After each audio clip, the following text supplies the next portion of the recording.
Ilang grass fire ang naitala sa mga kilalang hiking destination sa Luzon ngayong Holy Week na nagresulta sa evacuation, pansamantalang pagsasara ng mga bundok at patuloy na investigasyon ng mga otoridad. Sa Mount Kabunyan, ligtas na na-evacuate ang hindi bababa sa 18 turista matapos sumiklab ang sunog noong Huwebes Santo habang sila'y umaakyat. Wala namang naiulat na nasaktan at ayon sa paunang investigasyon, posibleng matinding init ang naging sanhi ng sunog. Dahil dito, pansamantalang sinuspindi ang lahat ng hiking at trekking activities sa lugar.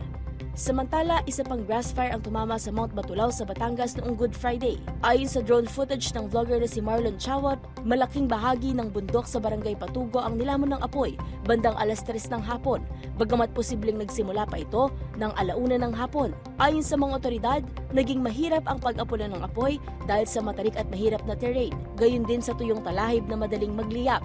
Tinatayang nasa 3 ektarya ng lupa ang naapektuhan ng insidente.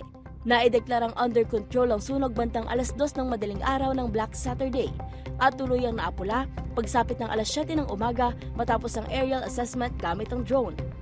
Ayon sa mga opisyal, taon-taon nang nakararanas ng kahalintulad na grass fire ang ilang bahagi ng Mount Batulao, lalo na tuwing tag-init. Para sa DZRH TV, ito si Mili Borja, una sa Pilipinas, una sa Pilipino.